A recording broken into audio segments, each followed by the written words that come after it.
Welcome, ladies and gentlemen, to the ServiceMonster podcast. I'm your host, Joe Kowalski. And today, we're going to continue our number 2 topic series on marketing and branding and focusing on the details of the brand and emphasizing its importance. Because I still, every day, seeing on the boards, hey, what's that one marketing campaign that'll make me a lot of money? I'm like, dude, it doesn't exist. What exists is a consistent brand across your entire demographic, making your name synonymous with the products and services that you offer, and that when they finally have a need for you, they know when to call. But before we get to all of that, some housekeeping. Michael, what do we have for today? Well, we had a mobile update last week, version 1.1.9. Kind of one of the optimization of the home screen loading. That was kind of the big focus of that one. Right. It's the next step in the overall performance improvements for mobile.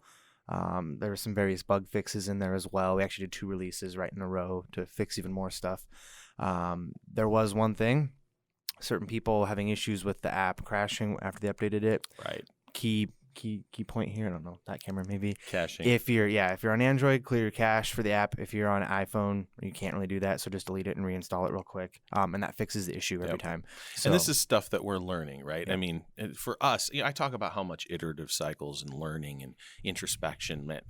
I'm only reflecting what I'm doing and what we're doing here at ServiceMonster. Yep. That's it. I'm not making stuff up. I'm saying, oh, here's what we're doing because I'm panicking because a bunch of stuff needs to change and, we need to mobilize forces and make that happen. Mm-hmm.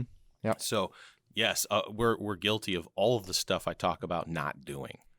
Yeah, that's how you learn. Absolutely. Exactly. So the mobile front, right? We're learning on that. So we can, as it turns out, destroy the cache when they upload. And so that's something we're going to take a look at moving forward. Also auto updates and that kind of stuff. But I want to get to a certain point, especially in our internal QA process for that product, where if we make a release, it doesn't destroy business continuity. And getting that thing out quickly and getting the app stores to approve it, it's not like a website, right? We can just make a push and it's available instantly. If we push something and it doesn't work quite right, pushing it again takes some time. And so we want to make sure we kind of mature into these cycles. So we're erring on the side of caution almost every time. Sometimes it produces results like this. Yeah. But we learned. So, absolutely. And it's pretty easy fix. And it was a small number of users, as I understand it. It didn't affect me when I downloaded it. It was good. So. Yeah. We also had a release just this week. By the time this is out, it will have been last week. Version 6.4.17 for desktop. Most of it was fixes and updates to the new schedule. I finally get that phone number section in the job of the schedule, which was part of the original design. Wasn't sure how it got dropped, but now it's back in. So now it serves its purpose. You shouldn't have to leave the screen. Yep, exactly. So just some general stuff there. Nothing too crazy or big, but just general updates, kind of just smoothing things out with the new schedule. Yep. 30 total trackers, so not a huge one, but there was good in there. Yeah, it was good. Just a lot of good things that are fixed now. If you were paying attention, the order approval process got dropped. QA kicked it back to engineering it kind of at the last minute. They came up with a use case that we hadn't covered. It was small, but we want to navigate away from the culture of get it out and fix it in the mix. Mm-hmm. Which we were good at, especially when Dave and I were the only engineers. Yeah. But now we've got a much bigger process, a much bigger pipeline. Like we need to move away from that and make sure that what we push, it has an amount of polish to it. I mean, we're always run into stuff, but that polish is important. So Greg said, Yep. And so Matt's fixing that. We don't do releases on Friday, so we're hoping for sometime early next week. Cool. Yeah. There we go. Also, it's fall now. Yay. So pumpkin spice. Oh boy. Pumpkin spice latte. This is a whole season and a cup of coffee, isn't it? My schedule, little ad here for Fill My Schedule. So we're doing our fall Fill My Schedule campaigns. Doing great. A lot of orders coming in for that. We have 4 card fronts this year. Oh yeah. So that's how Mark's been so busy. Yeah, exactly. Sales have been busy with that. Mark's been busy getting those. If you don't know what Fill My Schedule is, I'll post a link about what it is. Yeah, it's basically just your direct mail client retention program that we do for you automatically. Yeah, it's really awesome. 800% ROI. Yeah, nationwide. 800% ROI average. I mean, That's awesome. We ship That's a great between ROI. 50,000 and 80,000 cards out of our facility because we don't third party that. We control that whole process. Yep. And we're the only ones who do it. Yep. Tech card in an envelope with a stamp. Yep. Cool. Yeah. So place those now because fall is only so long. So do it. You know you're about to dry up too. Carpet cleaners like December, Seriously. January, February. Yep. Keep the slow season not slow. There we go. So yeah, branding part 2 today. We're going to talk about more messaging, personality, other brand elements. Last week we talked about the visual identity, so we'll go into that a little later. That'll be pretty fun, interesting, kind of more some big picture kind of stuff with branding, not so much the nuts and bolts of the visuals. We already covered that. So if you didn't watch that already, last week's podcast on part 1 of Your Brand Matters. So our SMUG posts for this week. Number 1, Heather said, love the new schedule update. So thank you, Heather. Yeah. We do appreciate that. SMUG is a place to vent your frustration of something that has a friction point for your company, suggest new ideas, and ask for help from your other ServiceMonster users. But we sure do appreciate the acknowledgement of something when we make your heart feel good. Yep. If that happens, drop us a note. Yeah. Just for fun. Makes us feel good. We're like, totally. Appreciation. Positive reinforcement, guys. Yeah, there we go. Perfect. Thank you, Heather. Yeah. Dan posted about he had a feature request for can we get an SMS estimate review link for customers, and Joe, you commented saying that's coming really soon. That's one thing we've heard a lot over the past, well, not maybe a lot, but it's come up multiple times. And that's not just SMS, right? So now we have an order approval process coming shortly. So now we could just put a step in where if they click the link, we just acknowledge that the review process has happened, that they've looked at that estimate. Yep. And that'll be probably the next release, right?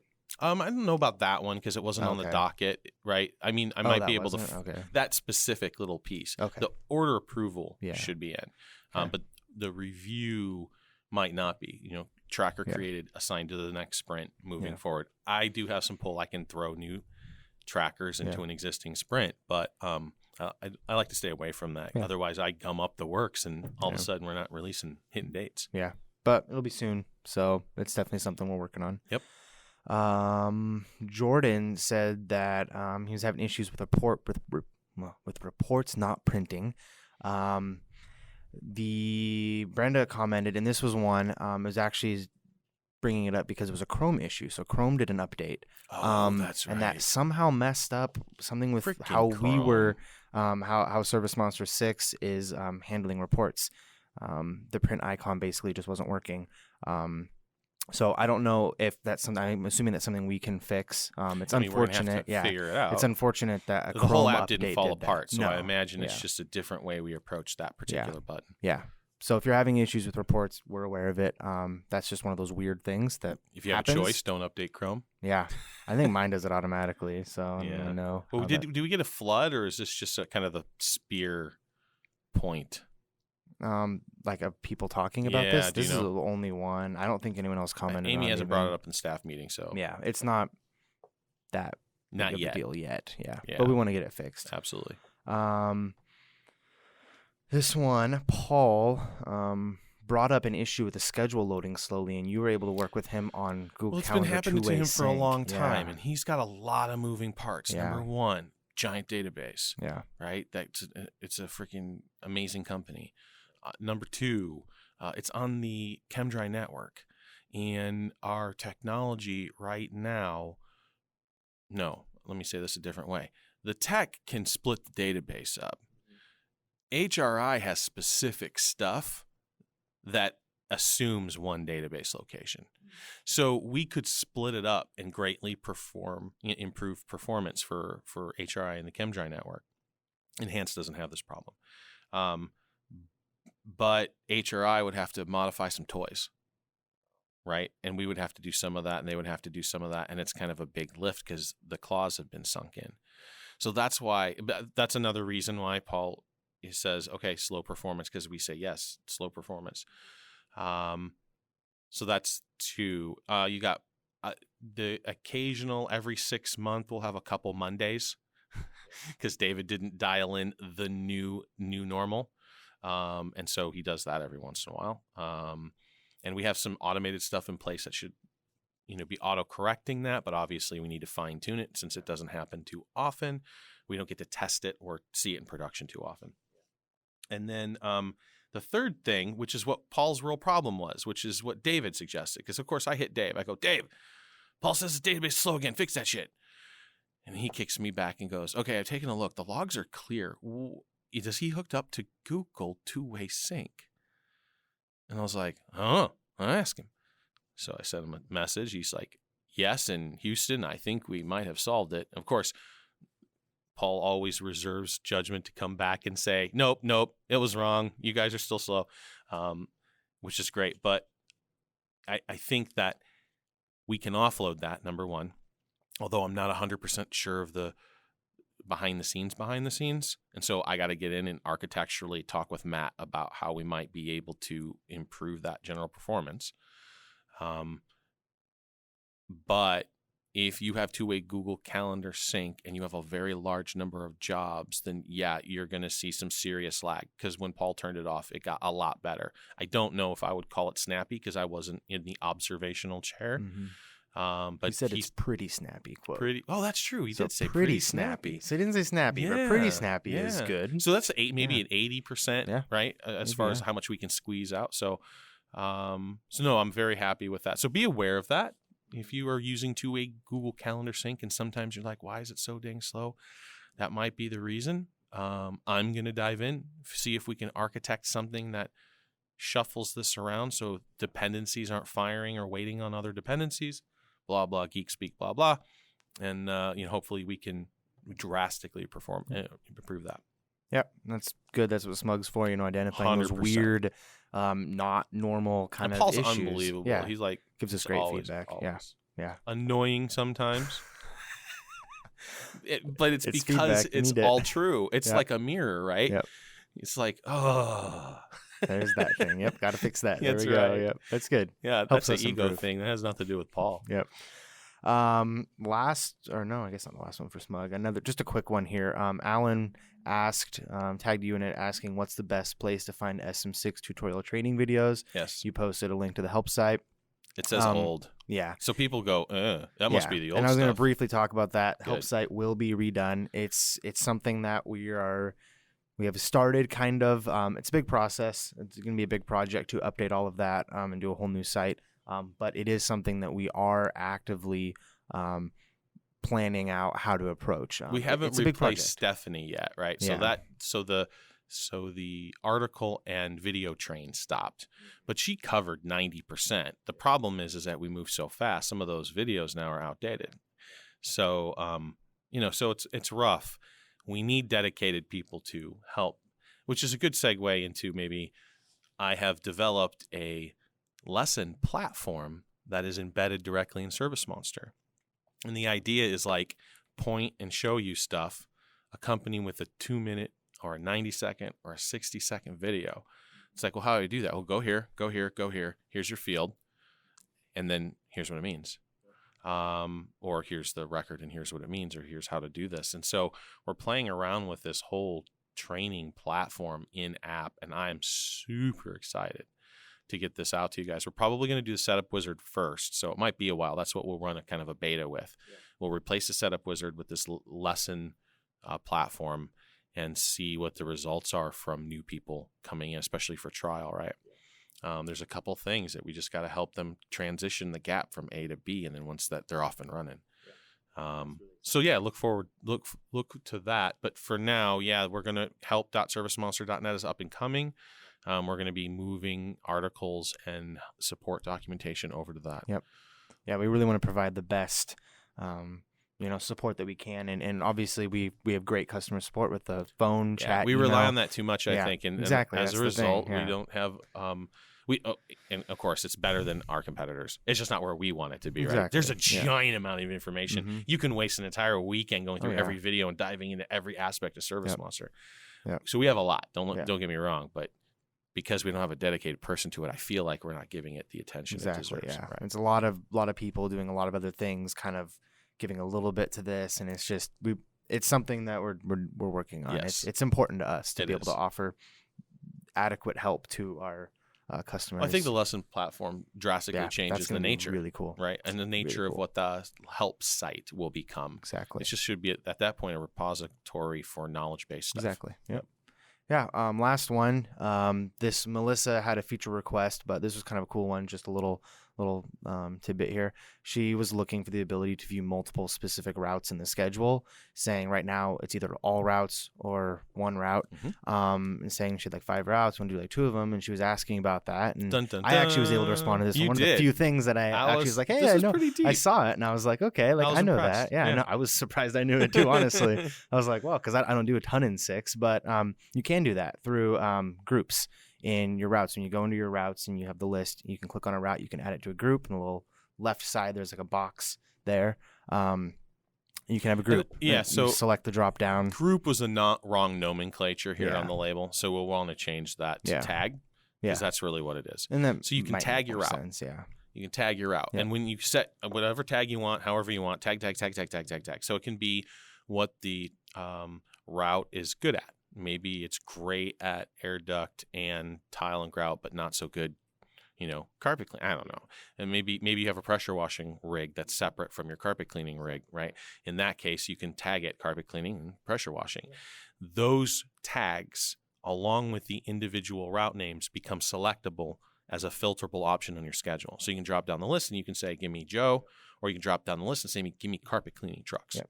It's like at the bottom below your individual route names. Yeah. So works great. It's a super useful tool, and that's why I wanted to bring it up, is just in case people didn't know about that. I can imagine that is incredibly useful for so many of our users, and it's not the most obvious thing. It's a little bit hidden. It's not the most intuitive thing that you would know what that grouping means, but that's something or that you have an option obvious. Maybe to change it. Again, a good in-app lesson. Right? But so if you need that, we have it. It's pretty cool. So that's it for SMUG. Thank you as always to our SMUG users for giving us great feedback. Always. And helping each other out. We see a lot of collaboration among SMUG users who are able to answer each other's questions, which is awesome. It's very active now. Yeah, it's gotten very, very active since mobile. I feel like since like beta started, I felt like maybe you're right. It's picked up. It's definitely a lot more active, which is really, really fun. Right. So now we're going to talk about branding. This episode brought to you by Starbucks. Yeah, there we go. All it takes is saying yes. Starbucks morning yes. Look at that. Product placement. Anyways, so last week we covered the visual side of branding. If you watched last week, logo, colors, fonts, website, truck wraps, marketing materials, social media posts, we talked about the visual identity of your brand and consistency. All platforms. Being such an important part of your business. So today, just to wrap up, you can go off on that a little bit. Well, what I want to do is summarize it, right? So the takeaways should have been: get a brand, make it nice, be consistent across all digital and non-digital platforms. That's the takeaway. Because your clients need to see you multiple times. You need to build brand identity within your community before they're going to recognize that you can solve a problem they're going to have in the future. No one calls you because they're standing on clean carpet to come clean your carpet. That just doesn't happen. I don't care how many marketing materials or phone blasts or bulletin boards or wraps. It doesn't matter. They're not going to call you. They will only call you when you have a problem. And that is why a single targeted marketing campaign is highly ineffective. You're trying to intersect the moment that they have a problem with the second that they see your advertising and hope that they don't have a guy, right? So it makes it really important to stay top of mind so that when they have a problem, they know who to call because you're their guy, whether or not you're their guy. So you could have never done work for them before, but if you play the game right, man, it doesn't matter. That dude's already your client. It's just a matter of time before he picks up the phone and calls you, or she picks up the phone and calls you.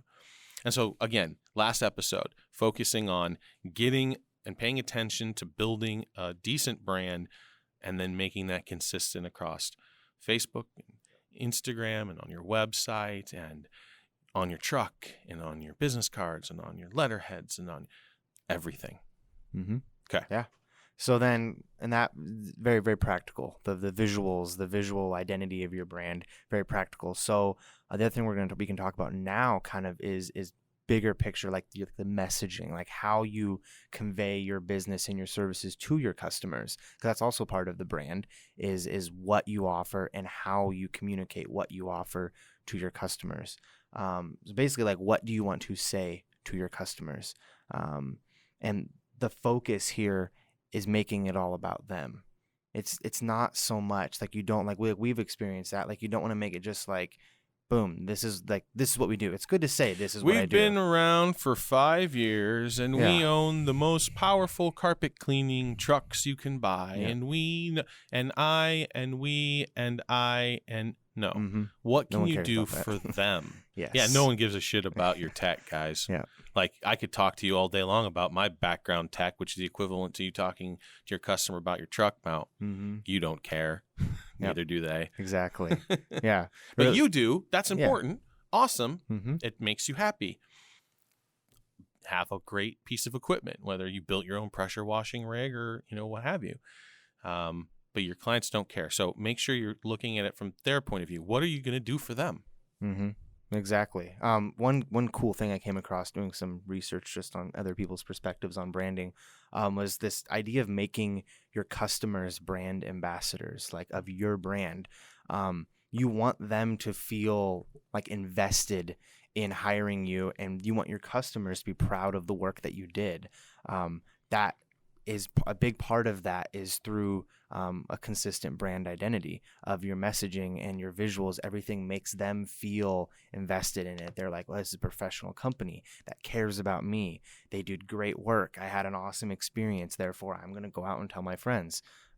So that's why. Yeah, that consistency reflects upon their perception of your service. So if you come in and do a great job and you've had consistent branding, the subliminal message there, because we're pattern recognition machines at our core, is that my prediction is that if I refer you to my friends, you'll be consistent with your performance as well as you were consistent with your brand. Yeah, exactly. That's why people grab on to national brands.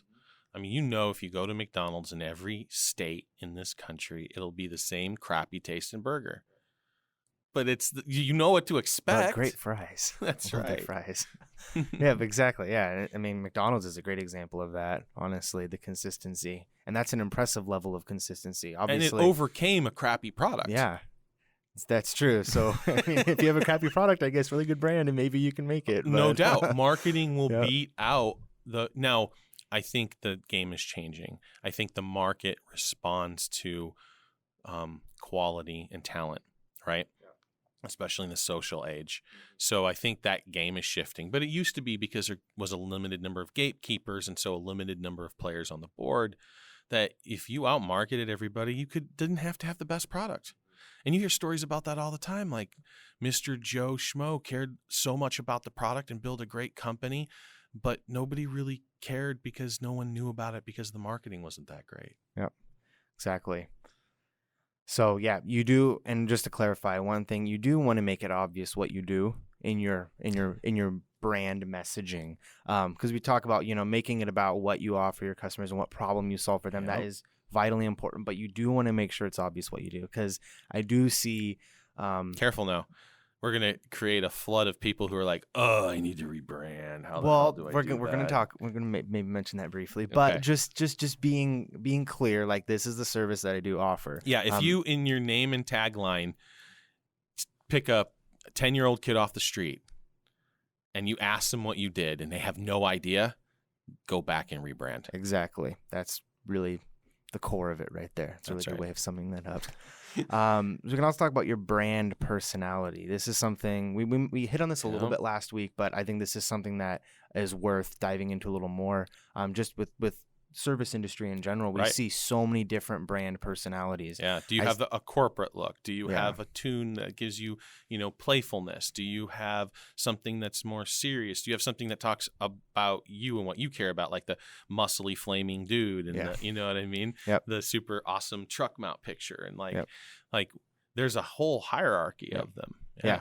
Like we talked about last week, like the Sasquatch guy, which I just love, and like that's kind playful. of it's a little lighthearted, kind of Sticky, playful, though. yeah, but it's memorable. That's and right. it's not it's like Especially it's in Florida. funny in a way, yeah, it's funny in a way, but it's not unprofessional. No, and that's the like key. the tune. Yeah, exactly. Like I think that's a really good example of using something unique, using something lighthearted, and this plays into the messaging with how you communicate to your customers. It's important to set yourself apart. I think, like we also touched on this last week about how there's so much similarity between brands. So you do want to set yourself apart, and identifying a unique way of presenting your brand is a really good way of setting yourself apart, obviously, because it's different. So I'm going to go back to the bubble guy, right? Yep.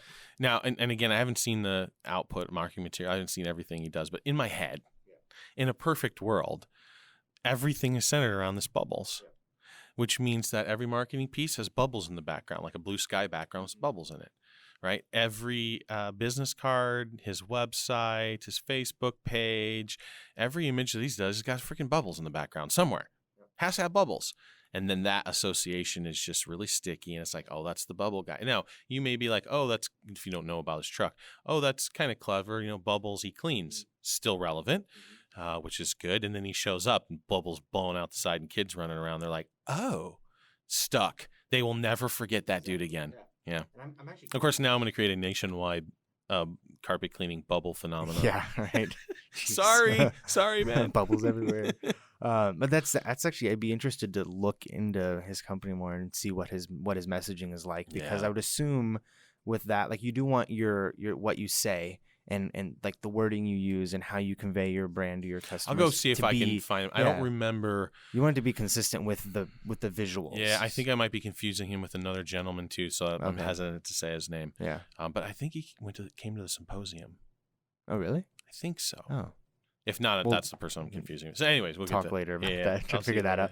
But yeah, that's a good point. Like, he has kind of a lighthearted, kind of a little more just joy, soft. Yeah, joy. He's selling joy. Yeah, and so I would hope that his brand messaging is not like, get your carpets cleaned. Right. Like it's and something he shows up more and he's an lively. asshole. Yeah, right. Like with that kind of brand image, you want Has some bubbles, yeah, kid. you want your messaging to reflect that and to be Right. consistent with that, of something a little more fun, a little more carefree. Well, it's going to reflect more of the personality of the owner too, Yeah, right? exactly. But you don't want to go too deep on that. No. Like that other flip, it's like, dude, draw a tune of me holding a wand and make it look super awesome. Like, I like it. It's sticky. So don't let me seem like I'm bagging on it too much. But it's heading in that direction where you're talking about you and not your client. Exactly. How about Mrs. Jones holding a smiling baby in a tune fashion? I have yet to see that, Ryan Kittering. That would be amazing. Like, let's talk about the client more. Yeah. Exactly. Another cool part of branding is the community perception. So you kind of talked about that with the bubble guy, but going beyond that, really paying attention to how your community views you. I see on social media a lot of cleaning companies who get involved in local events. They'll be a sponsor for a local event. They'll sponsor a youth baseball team or whatever, and roll around a hot dog cart. Yeah. Right. There's so many things you can do. Mikey, and I'll just shout out to Mikey for this because on the fairly regular, I think it's more than once a year. Feels like more than once a year. He picks a city, Ronald McDonald House. He brings a bunch of first-year cleaners in and a bunch of veterans, and they all do the whole place top to bottom. That's a perfect example. It's amazing of community perception and just like how important that is to your brand. Your company as a whole. I mean, it really comes down, a lot of getting new jobs comes down to how your customers view you. If you're involved in your community, you have that reputation of being generous with person. Your time. Yeah, being a stand-up person. Stand-up goes company. So far. That's invaluable. Well, really. And it's invaluable content potential too. Seriously, that too. Yeah. Yeah. Yep. Yeah, so if you're not sponsoring things, if you're not getting involved in your local community, do it. I've actually been seeing, I feel like I've been seeing it more lately, the past month on Instagram, especially pressure washers, carpet cleaners, window cleaners, getting involved in charity work and posting about it. That's great. And I see that, and I'm like, I love it. And it's like I'll like it, leave a comment, and be like, hey, this is so cool to see you getting involved in your community. And this is different. I just want to make the distinction. This is if your company's doing this. Yeah. If you're doing it on a personal level, I'm not a fan of, taking a selfie screenshot where you're giving a homeless dude $1. Yeah, that's different. You see what I'm saying? Yes. Right. Yes. So I never. You guys know I don't talk about my personal life at all. Like you guys don't know. You guys may know that I have 6 kids, and that's the extent. You don't know their names. You don't know their general ages. Ethan, any they know Ethan over 18, right? Then I don't care. But my wife and I are very, very private, and that's even more private as far as like what we're doing with our cash, personal cash. So don't confuse the two, because I heard them grumbling about, oh yeah, do good events, but you're just using it to benefit your business. Yeah, but it's not just. It's cooperative. It's not parasitic, right? It's symbiotic, and that's when you're putting your company first. And there's no reason to and I'm okay if you want to say, no, I just want to stay private and have the company give. Like, I'm not going to berate you for that. It's just a missed opportunity for your business. Yeah, it really is. And that's the key. That's a really good clarification to make of it's your company being involved. That's right. It's your brand being involved. That's going back right. to the brand. And that's the focus of that community perception is your brand is involved in this. The image that they see with your logo and your colors and your posts and everything and your website, that's what they see associated with these community events and this volunteer work, not necessarily you as an individual. Right. So yeah, that's a really, really cool kind of way to just kind of boost your brand in your local community. You can also talk about the perceived value of your brand, kind of your brand equity. Yes. So this is when we consistency. We come across this a lot with companies. You guys, cleaners out there, there's the people who offer cleaning for a price that you don't understand how they can offer it for that cheap. Those little yard steins stuck in the thing will do each window for $2. Yeah, and it's just like, and they'll like, I'll clean your whole house, like do all your carpets for like $49 or something. Right. It's like, how do they even make money off of that? That is something really important to consider when you are approaching your brand as a whole, is how potential customers perceive the value of what you offer. That's right. Do they perceive you as cheap, as expensive? Well, it depends on the market you're going after, too. Exactly. Right? If you're focused on apartment move-outs, just because you live in a transient community, like a college town, and you just make a ton of money because you can get in and out quick, okay, fine. You're a value. You're a commodity cleaner. If that's your model, make it work. Make sure your cogs are in order and you're pulling margins. Otherwise, it's going to be a short trip, and all you're doing is pulling down the entire industry. If, however, you want to focus and be a concierge, a carpet expert, somebody that high-end people, or not even high-end because a lot of those guys don't have money, but I would say people who recognize the value in what they pay for, and these people can live in middle-class homes or wealthy. They're all over the place, and you don't know who they are, and they typically aren't driving the brand-new Mercedes, right? They're driving like a LeBaron from freaking the end of the 90s or something, and but they will pay you $400 to come clean their carpet every 6 months. And so if that's the customer you're catering to, then why would you offer $10 a room, right? So there's this idea that your identity is tied to the value of what you provide and the amount that you can charge for that. Yep, exactly. Yeah, you want to be. It's probably okay to be known as pricey but worth it. Of like, I think in a lot of communities, like you're talking, if you're not about, losing clients, you're not charging enough. Yeah, there we go.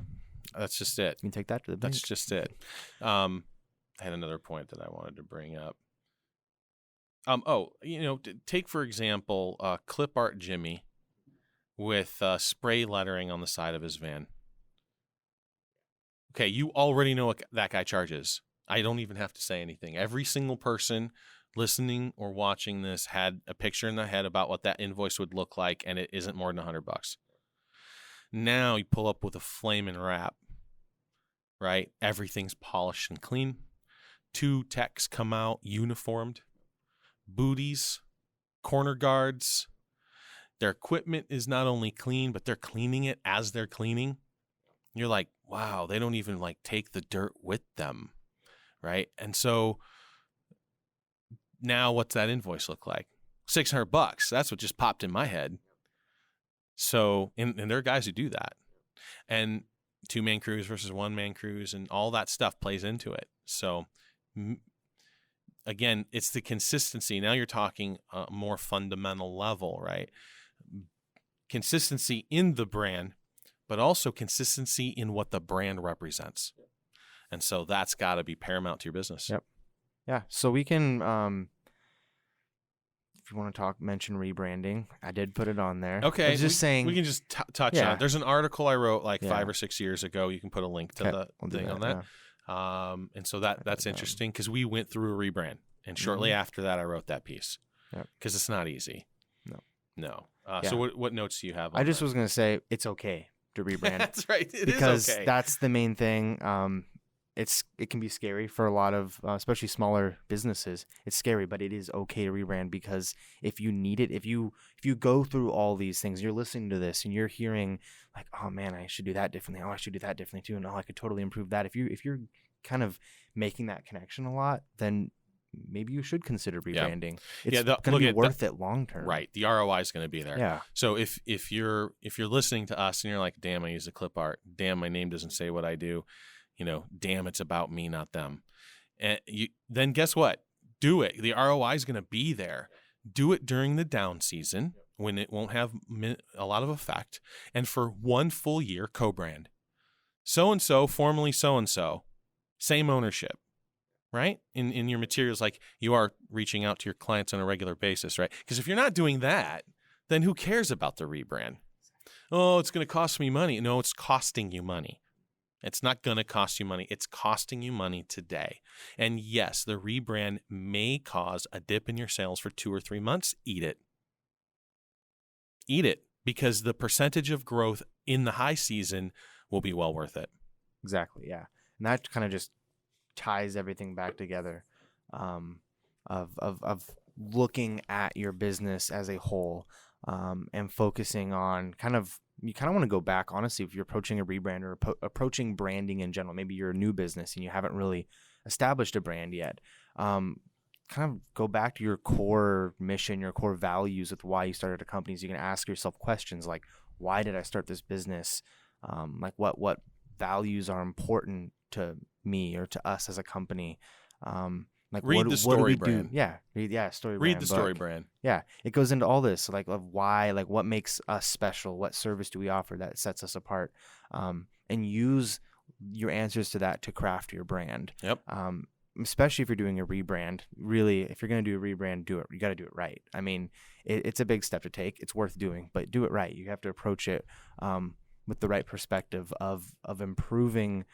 Not just changing for the sake of changing, but improving upon what you've built and taking your company to the next level. So, very good. Yeah. And my coffee's out, so I think we're about done. Yeah, coffee's gone. That's Time right. to be done. Time to be done. There we go. Thank you, ladies and gentlemen, for your attention. As always, come see us on all your favorite platforms. Mm-hmm. Give us some positive feedback, ask some questions, suggest some topics that we could talk about. Not that we have a shortage, but it's nice to be driven by you guys. Yeah, that's a good idea. So until next time, be safe.